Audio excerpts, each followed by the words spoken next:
আসসালামু আলাইকুম রহমতুল্লাহ। সারাদিন শয়তান থেকে নিরাপদ থাকার ছোট্ট একটি দোয়া।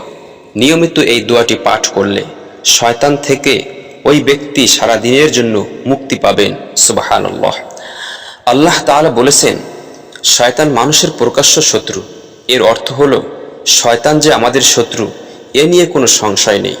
আমাদের পরিচিত কেউ শত্রু কিনা তা নিশ্চিত না হয়েও তার বিরুদ্ধে অনেক কিছু করে থাকে, কিন্তু শয়তান থেকে বেঁচে থাকতে কি আমরা করি? তবে কেউ যদি নিম্নোক্ত দোয়াটি পাঠ করে তাহলে শয়তান তার থেকে সারাদিন দূরে থাকবে ইনশাআল্লাহ। সম্মানিত দর্শক, দোয়াটি হলো আউযু বিল্লাহিল আযীম ওয়া বিওয়াজহিহিল কারীম ওয়া সুলতানিহিল কদীম মিনাশ শাইতানির রাজীম। আমি দোয়াটি আবারও বলছি, আউযু বিল্লাহিল আযীম ওয়া বিওয়াজহিহিল কারীম ওয়া সুলতানিহিল কদীম মিনাশ শাইতানির রাজীম। এর অর্থ হলো, আমি মহান আল্লাহর কাছে, তার অনুভব চেহারার কাছে, তার অনাদি অনন্ত কর্তৃত্বের কাছে বিতাড়িত শয়তান থেকে আশ্রয় চাই। সুবহানাল্লাহ।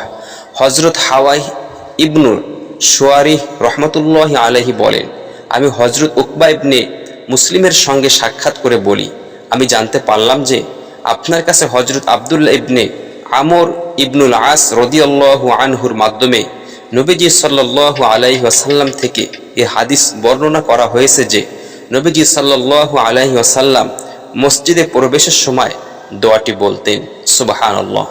হযরত উকবাহ রাদিয়াল্লাহু আনহু প্রশ্ন রেখে বললেন, এতটুকুই? আমি বললাম, হ্যাঁ। এবার হযরত উকবাহ রাদিয়াল্লাহু আনহু বললেন, কেউ এ দোয়া পড়লে শয়তান বলতে থাকে যে এ লোকটি আমার অনিষ্ট ও কুমন্ত্রণা থেকে সারা দিনের জন্য বেঁচে গেল। সুবহানাল্লাহ। আবু দাউদ শরীফের হাদিস। সম্মানিত দর্শক, ছোট্ট এই দোয়াটি যদি কেউ পাঠ করে শয়তান সারা দিনের জন্য তার থেকে দূরে থাকে। শয়তানের ওয়াসওয়াসা, তার ধোঁকা থেকে আল্লাহ তাআলা এই দোয়াটা পড়ার কারণে শয়তান থেকে তাকে হেফাজত করে। সুবহানাল্লাহ। এই দোয়াটি শুধু মসজিদে প্রবেশের জন্য পড়ার দোয়াই নয়, বরং সারাদিন শয়তানের আক্রমণ, অনিষ্টতা ও কুমন্ত্রণা থেকে নিরাপদ থাকতে প্রতিদিন দোয়া পড়া জরুরি। যদিও রাসূলুল্লাহ সাল্লাল্লাহু আলাইহি ওয়াসাল্লাম মসজিদে প্রবেশ করতেই এ দোয়াটি পড়তেন, আর শয়তান সারা দিনের জন্য এ দোয়া পাঠকারী থেকে দূরে সরে যায়। সুবহানাল্লাহ। সুতরাং মুমিন মুসলমান প্রতিদিন যতবার মসজিদে প্রবেশ করবে ততবারই যদি এ দোয়াটি পড়া হয়, তবে এ কথা সুনিশ্চিত যে শয়তান মানুষকে ধোঁকা দিতে পারবে না, বরং সে সারা দিনের জন্য শয়তানের অনিষ্টতা, প্ররোচনা থেকে মুক্ত থাকবে। সুবহানাল্লাহ। সম্মানিত দর্শক, আবারও বলছি দোয়াটি, আউযু বিল্লাহিল আযীম ওয়া বিওয়াজহিহিল কারীম ওয়া সুলতানিহিল কদীম মিনাশ শাইতানির রাজীম। আমরা যদি ছোট্ট এই দোয়াটি মুখস্থ করে আমরা যখন মসজিদে ঢুকব, তখন শয়তানের কুমন্ত্রণা থেকে আল্লাহ তাআলা আমাদেরকে হেফাজত করবেন।